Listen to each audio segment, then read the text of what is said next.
Tara sa Australia! Tell me what it takes to get you feeling alive. Tell me how to show you it's a beautiful life.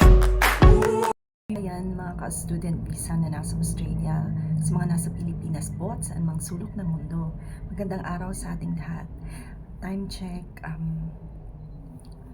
4:30 na po ng hapon dito sa Australia. At officially, starting po ngayong araw ay term break na namin. So ngayong term 1, 2024, meron kaming 3 weeks na term break. And then, ang term 2 ay mag-umpisa naman sa July hanggang October. So, para sa aming mga international students, ito ay good news sapagkat ito yung chance namin na makapagtrabaho ng unlimited hours. So, but it doesn't necessarily mean na pag unlimited ay pwede na tayong basta-bastang magtrabaho. So, syempre, kailangan pa rin natin ng approval ng ating employer at approval ng ating boss na inaalaw nila tayong magtrabaho ng specific number of hours sa ating term break. So yun po ang ikinaganda. Although parang wala ka talagang pahinga kasi after ng 1 week na exam, term exams, ay sasabak ka naman as a full-time employee or worker.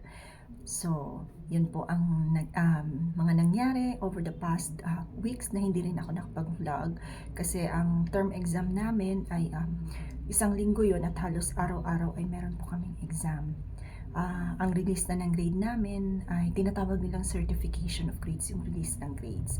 So, yun ay pag parang last working day bago mag-start ng susunod na term. So, ngayong araw, gusto ko lang magbahagi sa inyo ng mga natatanggap natin mangilang benefits kahit na estudyante po tayo at naka-temporary visa.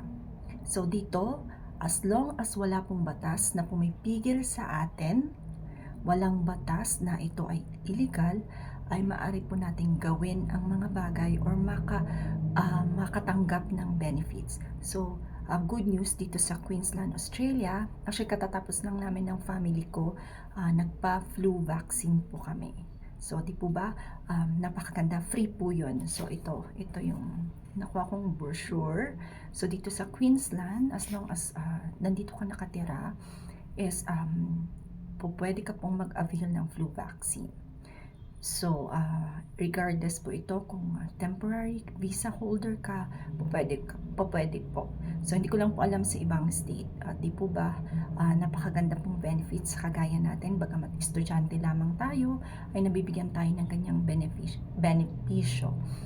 Yung anak ko, yung asawa ko at ako ay nakapagpabakuna at napakabilis lang ng proseso.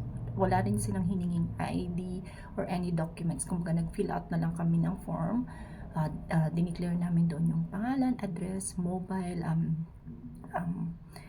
and then pumirma. Then after nun, mga 10 minutes, tapos na. Then yung after 5 minutes naman nun is pinastay muna kami para tingnan kung may effect sa amin. So yun, di ba, nakakatuwa. So wala akong masyadong mai-share ngayon, siguro sa isang vlog ulit. Mas mahaba-haba. Nandito ako ngayon sa inuupahan namin, which is maybe on a separate video ko naman i-share sa inyo na maaring makatulong o makapagbigay ng information lalo na sa mga naghahanap po ng matitirahan pagdating or kahit nandito na po sa Australia. So hanggang dito na lamang mga kabayan. Please continue to like and subscribe on my YouTube channel, Kotang Australia, for more updates regarding our life here in Australia on a student visa. Bye!